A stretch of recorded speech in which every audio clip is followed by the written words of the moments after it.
نحمده ونصلي على رسوله الكريم أما بعد فقد قال الله جل شانه تعالى في القرآن الكريم إن الله يحب التوابين ويحب المتطهرين وقال أيضا فيه رجال يحبون أن يتطهروا والله يحب المطهرين صدق الله العليم وقال نبينا محمد صلى الله عليه وسلم الطهور شطر الإيمان وقال أيضا لا تقبل الصلاة بغير طهور ولا صدقة من غلول أو كما قال عليه الصلاة والسلام. உடல் கொடுத்து உயிர் கொடுத்து அருள் கொடுத்து பொருள் கொடுத்து அழியா மறை கொடுத்து காருள் அகல மதினன் நபி கொடுத்து மனுவிற்காக அனைத்தையும் கொடுத்து தன்னை துதிக்க மனுவை படைத்து வல்லோன் இறைவனை போற்றி புகழ்ந்தவனாக என் உரையை துவங்குகிறேன். ஒஞ்சி மர கிளைகளை தென்றல் காற்று குஞ்சி விளையாடும் காலமெல்லாம் நம் பெருமானாரின் புகழ் நின்று நிலவட்டுமாக. ஆமீன்.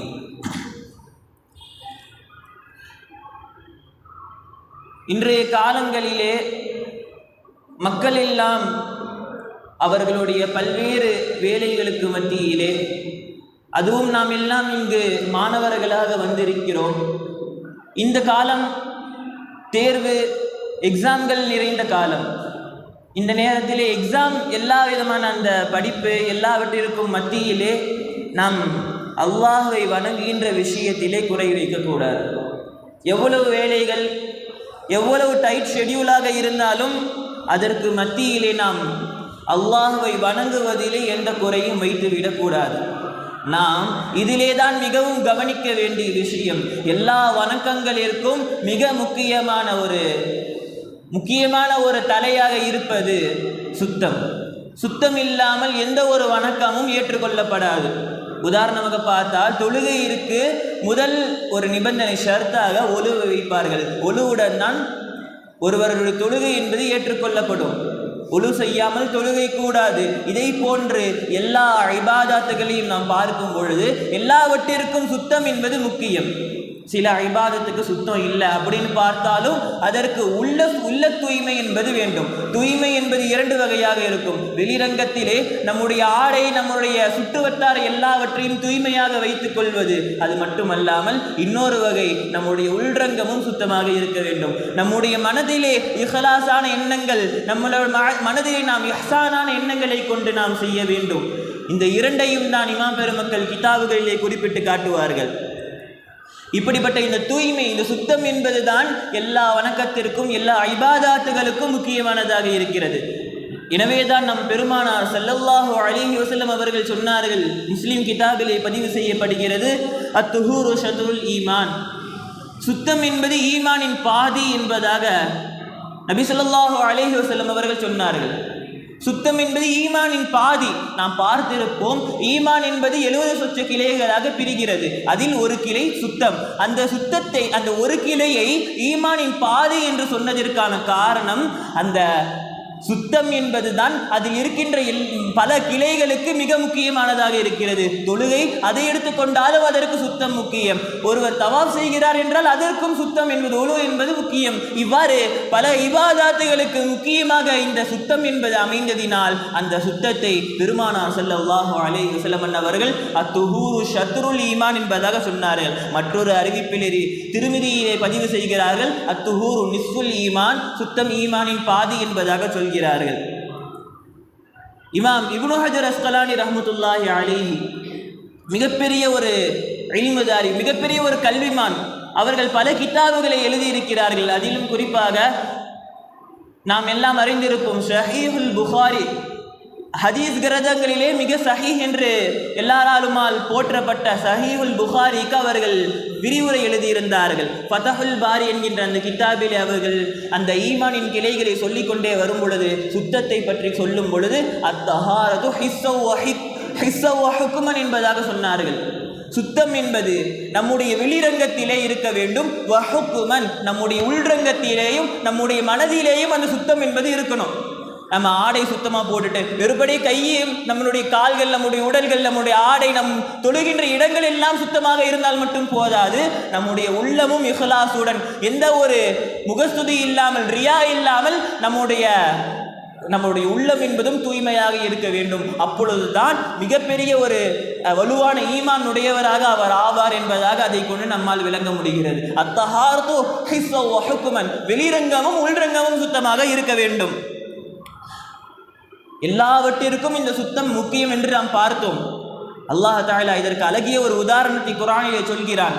நாம் எல்லாம் ஓதிய சூரத்துல் முத்தஸ்ஸிரிலே அல்லாஹ் சொல்லுவான், யா அய்யுஹல் முத்தஸ்ஸிர், நபியை பார்த்து சொல்லுவான், போர்வை போர்த்திய மனிதரே, நீங்கள் எந்திரிச்சு போய் எல்லா மக்களையும் இஸ்லாத்தின் பக்கம் அலையுங்கன்னு அல்லாஹ் அந்த சூறால சொல்றப்ப, யா அய்யுஹல் முத்தஸ்ஸிர் கும், நீங்கள் தூக்கத்தில் இருந்து விழியுங்கள், எந்திரிச்சு ஃபஅன்திர், நீங்க எல்லா மக்களிடத்திலும் இஸ்லாத்தை பற்றி எச்சரிக்கையை செய்யுங்கள்.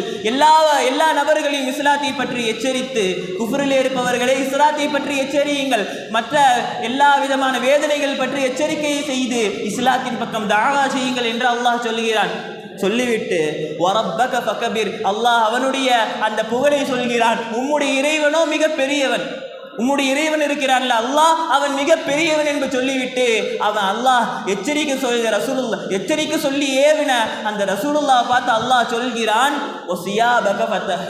உம்முடைய ஆடைகளை நீங்க சுத்தமாக்கி கொள்ளுங்கள். ரசூலுல்லாஹ் தொழுகிறதுக்கெல்லாம் போகல, எந்த ஒரு இபாதத்துல, முக்கியமான இபாதத்துல செய்ய போல, தாவா செய்ய தான் போறாங்க. இந்த இஸ்லாத்தை பற்றி எத்தி வைக்க, இஸ்லாத்தை பற்றி அறிவிப்புகளை செய்வதற்காக நபி அவர்கள் செல்கிறார்கள். அதற்கும் அல்லாஹ் சொல்கிறான், உம்முடைய ஆடையை நீங்கள் சுத்தம் செஞ்சுட்டு நீங்க போய் எச்சரிங்கன்னு அல்லாஹ் சொல்றான். அடுத்து தொடர்ந்து சொல்கிறான்,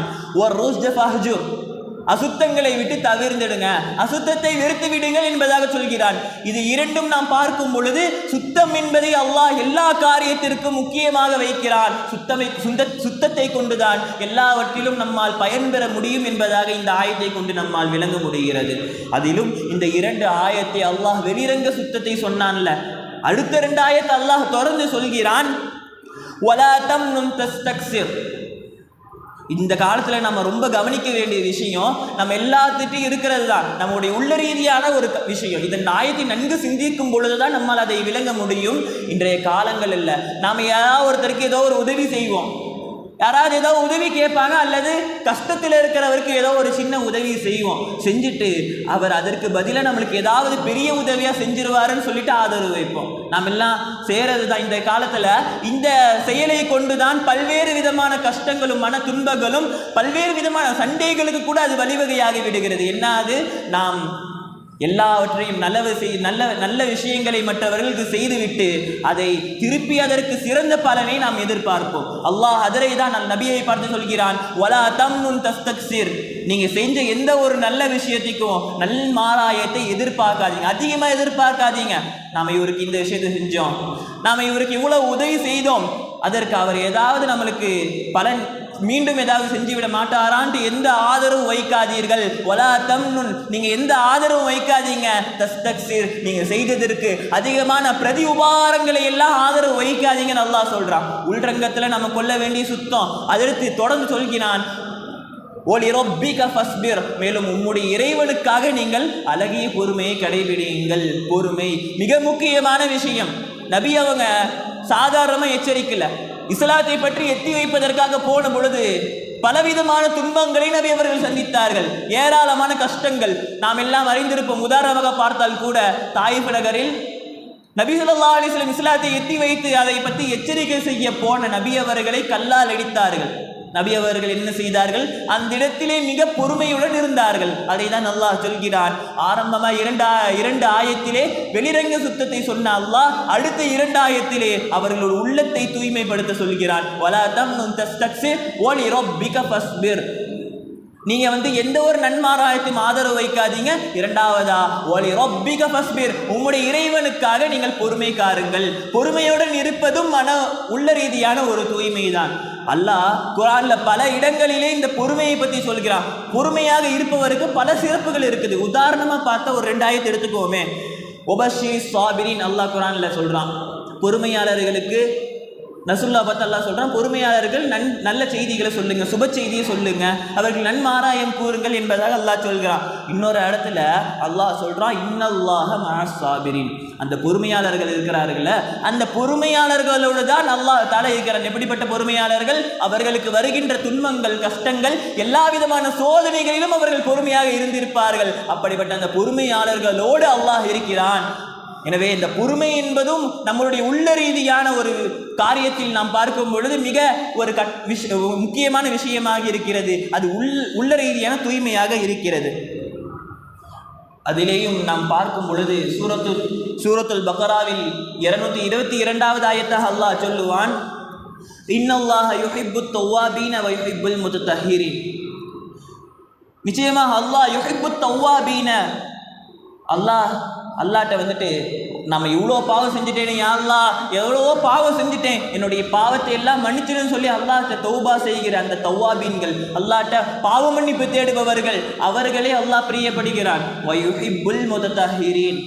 எல்லா நதீஸ்களை விட்டு, அசுத்தங்களை விட்டு தூய்மைப்படுகின்ற அந்த சுத்தவான்களை அல்லாஹ் பிரியப்படுகிறான். சுத்தமாக இருப்பவர்களே அல்லாஹ் பிரியப்படுகிறான். அல்லாஹ் சொல்லுகிறான், யுஹிப்புத் தவ்வாபீன வ யுஹிப்புல் முத்தஹிரீன். எவ்வளவு மகத்துவம் வாய்ந்த விஷயம்! அல்லாஹ்வினுடைய நேசம் சுத்தமாக இருப்பவர்களின் மீது உண்டாகிறது. அதிலே இந்த ஆயத்திலேயும் நாம் ஆராய்ந்து பார்க்கும் பொழுது தெரிவது, 2 சுத்தமும் அல்லாஹ் இங்கு குறிப்பிடுகிறான். தௌபா செய்வது என்பது அவர் செய்த பாவத்தை உள்ளத்தால் உணர்ந்து அவர் பாவ மன்னிப்பு தேடுவது. பாவ மன்னிப்பு தேடிட்டா என்ன ஆகும்? அவர் உள்ளத்திலிருந்து எல்லா அழுக்கும் நீங்கிரும், உள்ளம் தூய்மை பெற்றுவிடும். தவ்வாபீன்கள் உள்ள தூய்மை பெற்றவர்கள், முத்தஹிரீன் வெளிரங்க தூய்மை பெற்றவர்கள். இந்த இருவருக்கும் அல்லாஹ்வினுடைய பிரியம் உண்டாகிறது. அல்லாஹ் இந்த இருவரையும் பிரியப்படுகிறான் என்பதாக இந்த ஆயத்தை கொண்டு நம்மால் விளங்க முடிகிறது. இதை கொண்டு பார்க்கும் பொழுதும் சுத்தம் என்பது மிக முக்கியம் என்பதை நம்மால் நன்றாக விலகிக் கொள்ள முடிகிறது. நம்முடைய முன்னோர்களை பார்க்கலாம். இன்றைய காலங்களிலே இருப்பவர்களை விட நம்முடைய முன்னோர்கள் ஏன் உயர்ந்தவர்களாக இருக்கிறார்கள்? அல்லாஹ்வினுடைய விஷயத்தில் அவங்க ஏன் உயர்ந்தவங்க? பார்க்கிறப்ப சஹாபாக்கள், இமாம் பெருமக்கள், தாபீன்கள், தபா தாபீன்கள், ஷேகுமார்கள், பல இமாம்கள் எல்லாம், சாலிஹீன்கள் எல்லாம் நாம் பார்த்தால் அவர்கள் எல்லாம் அல்லாஹ்வினுடைய விஷயத்திலே அவர்கள் ஈடுபாட்டோடு இருப்பார்கள். குறிப்பாக அவர்கள் சுத்தத்தை சரிவர பேணுவார்கள். நபி அவர்களுடைய சுன்னத்திலே வருவதெல்லாம் அதிகமாக இந்த சுத்தத்தை பற்றி அவர்கள் நபியோடைய சுன்னத்திலே வருவதெல்லாம் அவர்கள் பின்பற்றி இருப்பார்கள். அவர்கள் உள்ளமும் அவர்களுடைய வெளிரங்கமும் சுத்தமாக இருப்பதின் காரணமாக அவர்கள் அல்லாஹ்விற்கு மிக நெருக்கமாக ஆகியிருப்பார்கள். அதிலும் குறிப்பாக அஸ்ஹாபுன் நபி ஸல்லல்லாஹு அலைஹி வஸல்லம், நபி ஸல்லல்லாஹு அலைஹி வஸல்லம் அவர்களுடைய தோழர்கள், சஹாபா பெருமக்கள், அவர்கள் எவ்வளவு சுத்தம் வாய்ந்தவர்கள்! நாமளே இந்த காலத்துல ரசூலுல்லாஹ் ஹதீஸை பார்த்து நாம் இப்படிலாம் சுத்தமா இருக்கிறோம்னு சொல்றோமே, அந்த காலத்துல சஹாபாக்கள் நபியுடைய வழிமுறையை பார்த்தவர்கள், நபி சொன்னதை கேட்டு நடந்தவர்கள். அவர்கள் ஹதீஸ்களை கொண்டு, நபி அவர்களுடைய வாழ்க்கையை கொண்டு அவர்கள் எவ்வாறு சுத்தமாக இருந்தார்கள் தெரியுமா? அவர்கள் சுத்தத்தை பற்றி அல்லாஹ் அவர்களை புகழ்ந்து குர்ஆனிலே சொல்கிறான். சூரத்து தௌபாவிலே அல்லாஹ் சஹாபாக்களுடைய சுத்தத்தை புகழ்ந்து சொல்கிறான். ரிஜாலை யுஹிப்பூன, அங்க இருக்கிற அந்த சஹாபாக்கள், ரிஜாலுன் அப்படிங்கிற அந்த வார்த்தை அந்த சஹாபாக்களை குறித்து அல்லாஹ் சொல்கிறான். ரிஜாலு யுஹிப்பூன ஐயத்தஹரு, அவர்கள் சுத்தமாக இருப்பதை, சுத்தம் செய்வதை அவர்கள் பிரியப்படுவார்கள். யாரு? சஹாபா பெருமக்கள், நபியோடு இருக்கின்ற அந்த நல்லவர்கள் சுத்தமாக இருப்பதை அவர்கள் பிரியப்படுவார்கள். அல்லாஹ் யுஹிப்புல் முத்தஹிரீன், அப்படிப்பட்ட அந்த சுத்தவான்களை தான் அல்லாஹ் பிரியப்படுகிறான் என்பதாக சொல்கிறார்கள். எனவே நம்மளையும் அல்லாஹ் பிரியப்பட வேண்டும் என்றால் கூட நாம் சஹாபாக்கள் எவ்வாறு சுத்தமாக இருந்தார்கள், அவர்கள் நபியவர்களுள் எவ்வாறு சுத்தமாக இருந்தார்களோ அவ்வாறு இருந்தார்கள். எனவே நபியவர்களுடைய வாழ்க்கையை, அவர்களுடைய சுன்னத்துகளை, அவர்களுடைய வாழ்க்கை வழிமுறைகளை நம்முடைய வாழ்வில் நாம் ஏற்று நடக்கும் பொழுது அல்லாஹ்வினுடைய பிரியமும் அவருடைய ஹுப்பும் நம்மின் மீது உண்டாகுகிறது. எனவே இந்த சுத்தம் என்பது எல்லா இபாதாத்துகளுக்கும் மிக முக்கியமானதாக இருக்கிறது. அதுலேயும் நம்ம பார்த்தோம்னா இஸ்லாத்தில் இபாதாத்துகள், அமல்கள், அதில் வந்துட்டு மிக முக்கியமாக நம்ம சொல்கிறது ஒரு 5 விஷயம் சொல்லுவாங்க. இஸ்லாம் என்பது 5 விஷயத்தில் கட்டப்பட்டிருக்குது. புனியல் இஸ்லாமு அலா ஹம்சின், இஸ்லாம் என்பது 5 விஷயங்களின் மீது, 5 கடமைகளின் மீது கட்டமைக்கப்பட்டு இருக்குது. ஃபர்ஸ்ட் ஷஹாதத்து அல்லா இலாஹ இல்லல்லாஹ் வ அன்ன முஹம்மது ரசூலுல்லாஹ், ஆரம்பமாக ரசூலுல்லாஹ் வந்துட்டு அல்லாஹ்வினுடைய தூதர், அல்லாஹ் தான் என்னுடைய இறைவன், அவனை தவிர வணங்குவதற்கு தகுதியானவன் வேறு யாரும் இல்லை, முஹம்மது ரசூலுல்லாஹி ஸல்லல்லாஹு அலைஹி வஸல்லம் அவர்கள் அல்லாஹ்வினுடைய திரு தூதர் என்பதாக சாட்சி சொல்லுவது. ஒருத்தர் சாட்சி சொல்லிட்டார். அதை தொடர்ந்து இரண்டாவதாக வருவது தொழுகை. இவ்வாறு அதில் வருகின்ற எல்லா அந்த தொழுகை, ஜகாத்து, நோன்பு, ஹஜ்ஜு, இந்த எல்லாவற்றிற்கும் மிக முக்கியம் சுத்தமாக இருக்கிறது. அல்லாஹ் தாலா அந்த ஃபஸ்ட்டு அந்த தொழுகையை பற்றி நம்ம பார்த்தோன்னா அல்லாஹ் வந்துட்டு மிக இந்த சுத்தத்திற்கு, தொழுகைக்கு இந்த சுத்தம் என்பது மிக முக்கியம் என்பதாக சொல்கிறான். அதிலும் ஹதீஸ்களிலே வருகிறது, நபி ஸல்லல்லாஹு அலைஹி வஸல்லம் அவர்கள் சொன்னதாக, மிஃப்தாஹுல் ஜன்னதி அஸ்ஸலாத்து என்பதாக ரசூலுல்லாஹ் சொன்னாங்க. இந்த தொழுகை என்பது சுவனத்தினுடைய சாவி. சுவனத்துக்கு போகணும், நாம சுவனத்துக்கு போகணும். சுவனத்தினுடைய திறவுகோல் எது என்று பார்த்தால் சுவனத்தினுடைய திறவுகோல் அஸ்ஸலாத்து, இந்த தொழுகை தான் என்பதாக நபி அவர்கள் சொல்லிட்டு அடுத்து சொல்கிறார்கள், மிஃப்தாஹுஸ் ஸலாத்தி அத்-தஹூர், இந்த தொழுகையினுடைய சாவி. நாம சொர்க்கத்துக்கு போகணும்னா தொழுகைங்கிற சாவி வேணும். அந்த தொழுகைங்கிற சாவி கிடைக்கிறோம்னா அதுக்கு நம்ம செய்ய வேண்டிய விஷயம் அத்தஹூரு, சுத்தமாக இருக்க வேண்டும். சுத்தம் இருந்தால்தான் தொழுகை என்பது உண்டாகும். தொழுகை அல்லாஹ்வினிடத்தில் ஏற்றுக்கொள்ளப்பட்டால் தான் நம்மால் சுவனத்திற்கே செல்ல முடியும் என்பது இந்த ஹதீஸை கொண்டு நம்மால் விளங்க முடிகிறது.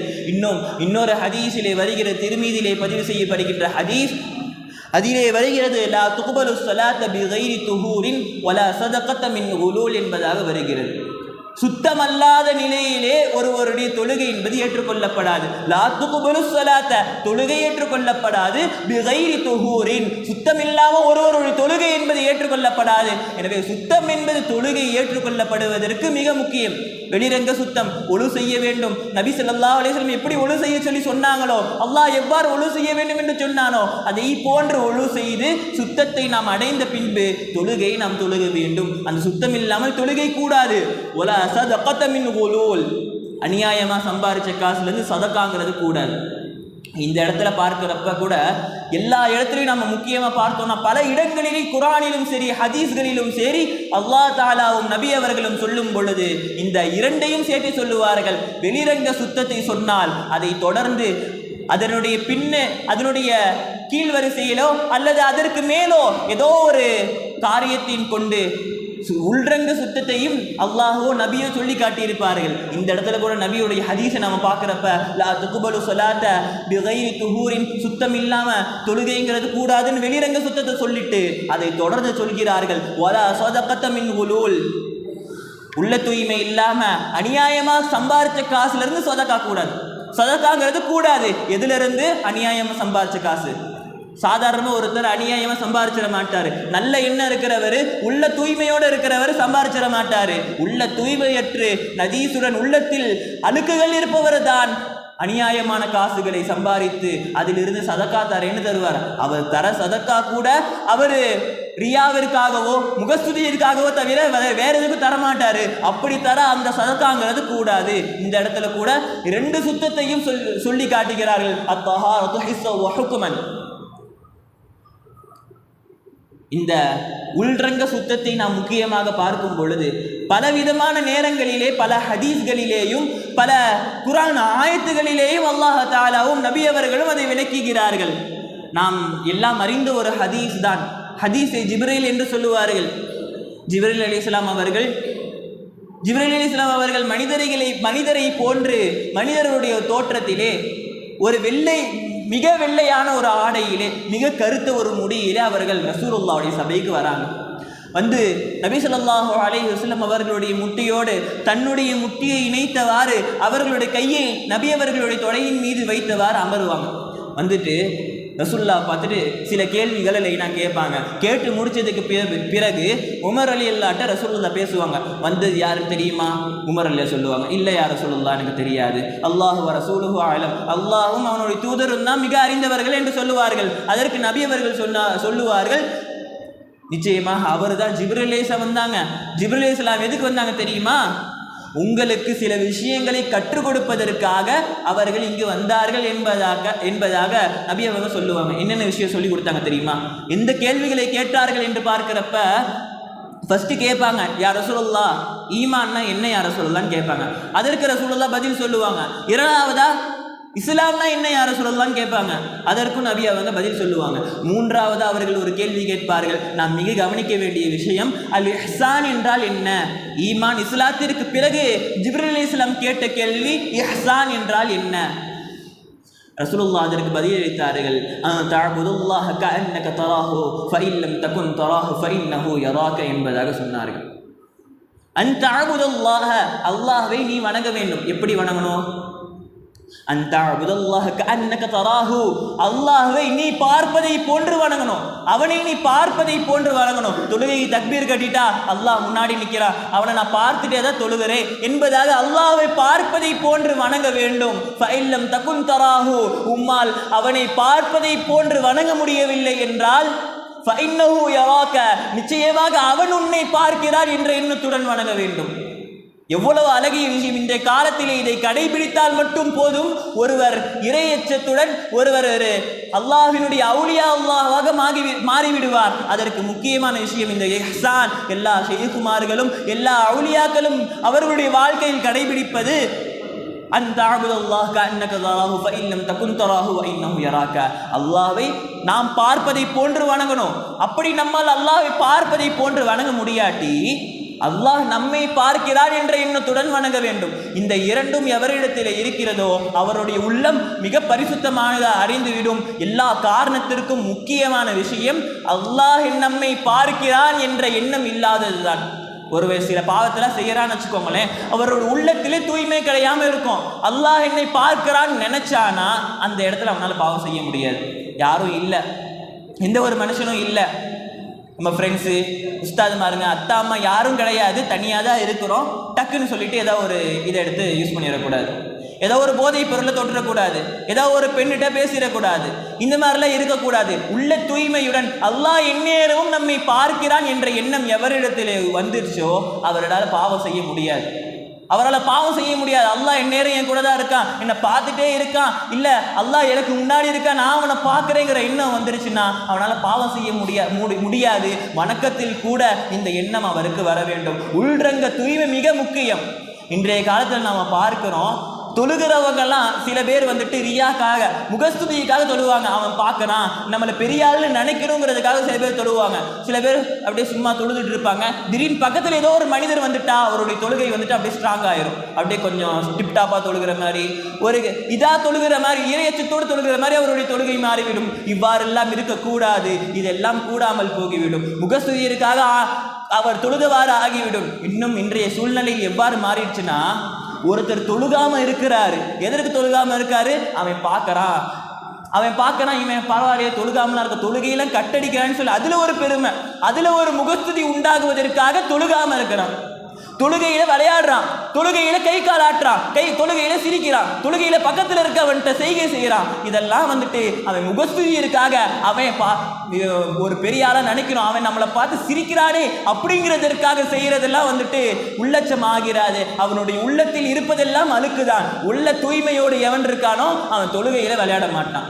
தொழுகையினுடைய விஷயத்திலே எவ்வாறு அவன் ஒழு செய்து விட்டு தொழுகிறானோ அதை போன்று அவன் வெளிரங்கத்தை போன்று உள்ரங்கமும் சுத்தமா இருக்கும். அப்படி இருக்கிறவன் தான் அவனுடைய தொழுகை தான் ஏற்றுக்கொள்ளப்படும். அதுவும் இந்த ரெண்டு விஷயமும் மிக முக்கியம். தொழுகையினுடைய விஷயத்துல வெளிரங்க சுத்தமும் உள்ரங்க சுத்தமும் முக்கியம். அப்படி இருந்துச்சுன்னா பல்வேறு சிறப்புகள் அவர்கள் கிடைக்குது என்பதாக ஹதீஸ்களிலே வருகிறது. அதிலும் பல ரிவாயத்தில் வருது, பல அறிவிப்பு. அந்த ஒரே விஷயம், அவருடைய வெளிரங்கம் சுத்தமாக செய்து அவருடைய ஒழுவை அவர் அழகிய முறையில் செய்துவிட்டு அவர் இஹ்சானுடன் உள்ளச்சத்துடன் இஹ்லாசுடன் அவன் தொழுதா, தக்வாவோட தொழுதா, அவனுக்கு சிறப்பு இவ்வாறெல்லாம் இருக்குதுன்னு பல ஹதீஸ்களிலே வருது. அதிலே குறிப்பாக நாம் பார்க்கும் பொழுது அவனின் எல்லா பாவங்களுக்கும் அவன் அவ்வாறு தொழுத அந்த இறையச்சத்தோடு சுத்தத்தை தெளிவாக செய்துவிட்டு இறையச்சத்துடன் உள்ள அச்சத்துடன் உள்ள தூய்மையுடன் அவன் தொழுகிறது அவன் செஞ்ச எல்லா பாவத்துக்கும் பரிகாரமாயிரும். மற்றொரு அறிவிப்புல அதற்கு முன்பு அவன் செஞ்ச எல்லா பாவம் மன்னிக்கப்பட்டுரும் இன்னொரு அறிவிப்புல வருது. அதிலும் அவன் ஒழு செஞ்சுட்டு, ஒழு செய்யறதிலே இவ்வாறு சொல்றாங்க, அந்த சுத்தத்தை செய்யும் பொழுது அந்த சுத்தத்தை செய்து விட்டு உள்ள அச்சத்துடன் ஒருவன் வந்துட்டு ஒழு செஞ்ச பிறகு ஓதுற துவாவை ஓதனான்னு வச்சுக்கோங்களேன், அவருக்கு அல்லாஹ் ரசூல்லா சொல்றாங்க, ஹதீஸ்ல சொல்றாங்க, ஃபுத்திஹத் லஹு அப்வாபுல் ஜன்னத்தி ஸமானியா, 8 சுவனத்தினுடைய கதவுகளும் அவருக்கு திறக்கப்பட்டுரும். எப்படிப்பட்ட மனிதர்? சுத்தத்தை தெளிவாக ரசூலுல்லாஹ் சொன்னதை பொழுது சுன்னத்து முஸ்தஹப் எல்லாத்தையும் சரியா பேணி ரசூலுல்லாஹ் சொன்னதை போன்று தெளிவான முறையிலே ஒழுவை அழகிய முறையிலே செய்துவிட்டு ஒழுவை செய்து முடித்தவுடன் தொழுகலாம் இல்லை, அவர் ஒழுவு செய்த பிறகு ஓதுற துவாவை தான் ஓதுறாரு. எப்படி ஓதுறாரு? உள்ளச்சத்துடன் உள்ள தூய்மையுடன் அல்லாஹ்வினுடைய உஜூஹையும் அவனுடைய லிகாவையும் ஆதரவு வைத்து ஓதினால் அவனுக்கு கிடைக்குது. ஃபுதிஹத் லஹு அப்வாபுல் ஜன்னத்தி ஸமானியா, 8 சுவனத்தின் கதவு அவருக்கு திறக்கப்படுமா. யதுகுலு மின் ஐஷா, அவன் நாடிய கதவுக்குள்ள அவன் நுழைஞ்சிடலாம். நாடிய கதவுக்குள்ள அவன் நுழைஞ்சிக்கலாம். அவருக்கு சுவனம் மட்டும் கிடைக்கல, 8 கதவும் திறக்கப்பட்டு அவன் நாடிய கதவை அவன் நுழைய முடிகிறது. இந்த பர்மிஷன் யாருக்கு கிடைக்கும்? உள்ள தூய்மையும் வெளிரங்க தூய்மையும் எவரிடத்தில் ஒன்றுபட்டு வருகிறதோ அவருக்கு தான் இப்படிப்பட்ட இந்த சிறப்புகள் எல்லாம் உண்டு என்பதாக இந்த ஹதீஸ்களை கொண்டு நம்மால் பார்க்க முடிகிறது. இந்த காலத்தில் நம்முடைய காலத்தில் இந்த ரசூலுல்லாஹ், தாபீன்கள், சஹாபாக்கள், தாபீன்கள், தபா தாபீன்கள், இமாம் பெருமக்கள் அவர்களுடைய காலத்திற்கு பிறகெல்லாம் நம்முடைய காலம் வந்த பொழுது இந்த ரீசெண்டான இந்த டேஸில் நம்முடைய முன்னோர்களுடைய கலாச்சாரங்கள், மூட நம்பிக்கைகள்லாம் பல இருக்குது. அந்த மூட நம்பிக்கை சுத்தத்திலையும் இப்படிலாம் மூட நம்பிக்கை இருக்குது. உதாரணமாக பார்த்தோன்னா, அந்த காலத்தில் அந்த மூட நம்பிக்கை வந்தது. ஒழுங்கான கல்வி அறிவு இல்லாமல் சுத்தம்னா இப்படி தான் சொல்லிட்டு சில பேர் கேட்ட 1-2 விஷயத்தை வச்சு அவங்களா புதுசாக சட்டத்தை உருவாக்கிடுறது. உதாரணமாக பார்த்தா முன்னோர்களில் சில இன்றைய காலத்தில் கூட சில பெரியவர்கள்லாம் வாழ்கிறார்கள். அவர்கள்லாம் சொல்கிறது என்னன்னா, ஒழு இல்லாமல் குரானை தொடக்கூடாது, அதுதான் சட்டம். ஒழு இல்லாமல் குரானை ஓதக்கூட கூடாது என்பதாக சில பேர் சொல்லுறவங்களாம் இருக்கிறாங்க. இன்னும் அதிலும் குறிப்பாக இன்றைய காலத்தில் நாம் பார்க்க வேண்டிய இந்த பெண்களுடைய விஷயத்திலே, பெண்கள் மாதத்தீட்டிலே இருக்கின்ற அந்த பெண்கள் அவர்கள் மாதத்தீட்டில் அந்த காலத்தில் நுழைந்து விட்டால் தனியாக ஒரு ரூம் அவங்களுக்கு ஒதுக்கிடுறது, தனியாக ஒரு ரூமில் அவங்கள வச்சிடுறது. அவர்கள் பொதுவாக எல்லாம் இருக்கிற இடத்துக்கு வர விடுறது இல்லை. தனியாக ஒரு சேரை இவங்க இதில் தான் உட்காரணும்னு ஒதுக்கிடுறது. அந்த சேரில் மற்றவங்களாம் உட்காரக்கூடாது. இப்படிலாம் சில கொள்கைகள் இன்றைய காலங்களிலே அந்த முன்னோர்களுடைய அந்த மூட நம்பிக்கை வழிமுறையிலே வந்தது.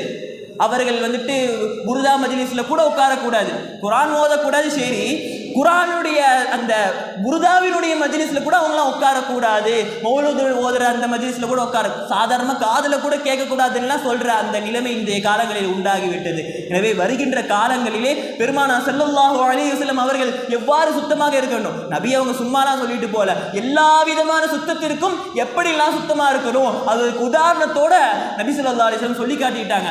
எல்லா சுத்தம் நமக்கு ஹதீஸ் ஃபிக்ஹ் கிதாபுகள்லாம் எடுத்தா கூட எல்லா ஃபிக்ஹ் கிதாபிலும் ஆரம்பத்தில் வர பாடம் சுத்தம் தான். சுத்தம் எல்லாத்துக்கும் முக்கியம் என்பதாக எல்லா பாடத்திலையும் ஃபர்ஸ்ட் சுத்தத்தினுடைய பாடத்தை வைப்பாங்க. ஹதீஸ் கிதாபில் கூட பல கிதாபுகளில் சுத்தத்தை முதலாக கொண்டு வருவார்கள். அப்வாபு தொஹாரா என்பதாக சுத்தத்தின் பாடத்தை முதலே சொல்லுவார்கள். எனவே வருகின்ற காலத்திலே அந்த ஹதீஸ்களிலேயும் இமாம் பெருமக்கள் இயற்றிய ஃபிக்ஹ் கிதாபிலேயும் எப்படியெல்லாம் அந்த சுத்தத்தினுடைய சட்டங்கள் சொல்லப்பட்டுச்சோ, நபி அவர்கள் எப்படிலாம் வழிமுறை காட்டினார்களோ அதையெல்லாம் நாம் நன்கு அறிந்து அதை கொண்டு நம்முடைய வாழ்க்கையிலே வெளிரங்கத்தையும் நம்முடைய உள்ரங்கத்தையும் சுத்தமான முறையிலே ஆக்கி அல்லாஹ்வினுடைய பல்வேறு சிறப்புகளை நாம் கேட்டதை போன்று அல்லாஹ் கொடுக்கின்ற எல்லா சிறப்புகளையும் நம்முடைய வாழ்க்கையிலே பேணி அல்லாஹ்வினுடைய எல்லா சிறப்புகளையும் பெற்ற நல்ல அடியார்கள் அல்லாஹ் உங்களையும் நீ ஆக்குவானாக. இன்னும் தொழுகையினுடைய விஷயத்திலே பேணுதலாக இருக்கின்ற வாக்கியத்தையும் அல்லாஹ் உங்களையும் என்னையும் ஆக்கி அருள் புரிவானாக. நாம் எதையெல்லாம் கேட்டோமோ அதை கொண்டு அமல் செய்ய வேண்டும். அதை கொண்டு அமல் செய்கின்ற பாக்கியத்தையும் வல்ல இறைவன் உங்களுக்கும் எனக்கும் தருவானாக. வாஹிர் தாவானா அனில் ஹம்துலில்லாஹி ரப்பில் ஆலமீன். அஸ்ஸலாமு அலைக்கும் வரஹ்மத்துல்லாஹி வபரகாத்துஹு.